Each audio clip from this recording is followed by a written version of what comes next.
हे गेल्या 2 दिवसापासून या प्रश्नावरती स्थगन द्यावं अशी आम्ही विनंती करतो. कालही स्थगन घेतलं नाही. मी आजही माझ्याकडे आज स्थगनाची कॉपी आहे की तब्बल 36 दिवसामध्ये अवघ्या 36 दिवसामध्ये 80हून जास्त मुलं आणि मुली हे बेपत्ता होतं. हे काही शोभनीय नाही आहे आणि मुंबईसारख्या शहरामध्ये जर होत असेल तर सर्वसामान्य महाराष्ट्रामध्ये जे राहणारे नागरिकांना काय भयाचं वातावरण आहे हे मग आपल्याला सर्वांना कळेल. आणि हे सिंडिकेट आहे म्हणजे एका बाजूला सरकार आमदारांवरती कारवाई करत असताना सबूत असलेली गँग चाललेली आहे. ती गँग कधी मोडण्याचं काम करणार आहे. आणि ही जी लोक जी आहेत हे ठराविक त्यांचा नेक्सेस आहेत. सर्व अधिकाऱ्यांना ह्या गोष्टीची माहिती असते कारण हे वारंवार हे पकडले जातात, जेलवरती बाहेर येतात आणि ह्याच्यावरती कडक कारवाई करणार आहेत की नाही करणार आहेत. आजच सकाळी मी सन्मान्य राज ठाकरे साहेबांचं पण ट्विट या विषयावरती बघितलं आणि हा भयानक परिस्थिती होतं. त्यांनी राज्याच्या मुख्यमंत्र्यांना सांगितले म्हणजे योगायोगाने राज्याचे गृहमंत्री पण आहेत. पण आम्ही 2 दिवसापासून स्थगन मांडतो का दिलं जात नाही. म्हणजे सरकारला हे आकडे लंबवायचे आहेत. मग आज जर ट्विट आल्यानंतर या प्रश्नाला माझा वाचा फुटणार आहे आणि मी आता स्थगन दिलेले आहेत.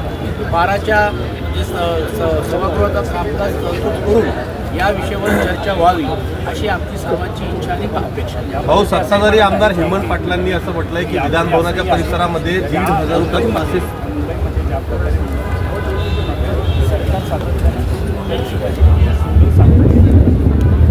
खोटं आहे. हे खोटं आहे. त्याच्यामध्ये बूम खाली घे हरवले या घटना वेगळ्या आहे. पण हे एका प्रकारे किडनॅपिंग आहे ना. हे किडनॅपिंगच्याबद्दल तुम्ही जर असं बोलणार असाल तर पुढं परत आली किडनॅपरने आणली तर मग त्याच्यावरती काहीतरी सौदा झाला तर ही सर्व गोष्टी आहेत. आणि या मुलांना आणि मुलींना भीक मागायचा भाग पाडला जातो, विकले जात आहेत. आमचं तर असंही देखील एक माहिती आहे की परदेशातली पण गँग ह्याच्यामध्ये सक्रिय आहे का असा एक प्रश्न निर्माण झाला. काल हेमंत पाटीलांनी जे सांगितलं की दुर्दैवी आहे की सत्ताधारीच जर आता असे बोलायला लागले त्यामध्ये आपल्याला स्पष्ट झालेले की नेमकं काय चाललं. पीठासीन अधिकारी माननीय सभापती उपसभापतींनी याचे चौकशीचे आदेश द्यायला पाहिजे. कारण हा शेवटी परत आरोप हा सर्व लोकप्रतिनिधींवरती येतो. अर्थात खालच्या ज्या अधिकाऱ्यांच्या या चुकामुळे मला असं वाटते की पीठासीन अधिकारी बदनामी जर होत असेल तर हे योग्य नाही. बाजूला नक्षल जिल्हा त्यामुळे सुरक्षेचा सुद्धा मुद्दा निर्माण झाला या सगळ्यांना. नक्कीच आहे. त्याला कारण असं आहे की उद्या भविष्यकाळामध्ये जर असं झालं तर कोण पुढच्या वैद्यकीय आलयापर्यंत न येता जर असं शिरकाव जर करण्याचं काम जर विधान भवनमध्ये जर झालं तर कायदा आणि सुव्यवस्था विशेषतः सर्वांची सुरक्षेचा विषय निश्चितपणे निर्माण होण्याची शक्यता नाकारता येते. विरोधी पक्षाची कुठेतरी विदर्भ भरून काढतायत सरकारला धारेवर देऊन. हे कालच त्यांची शायरी तुम्ही आपण सर्वांनीच ऐकलेली आहे.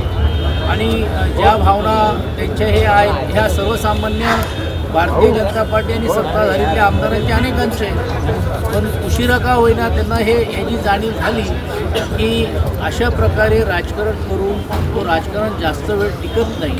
समाजकारण आणि राजकारणामधला जो एक अंतर आता जो वाढलेला आहे तो त्यांनी मला असं वाटतं प्रदर्शित करण्याचं काम त्यांच्या शायरीच्या माध्यमातून केलेलं आहे. विजय वडेट्टीवार यांचं म्हणणं असं विजय वडेट्टीवार संजय राऊतांना मी महत्त्व देत नाही. वेगळ्या विदर्भावरती जे संजय राऊतांनी उत्तर दिलं आज पत्रकार परिषदेमध्ये त्यानंतर बघा ही आमची भूमिका आहे.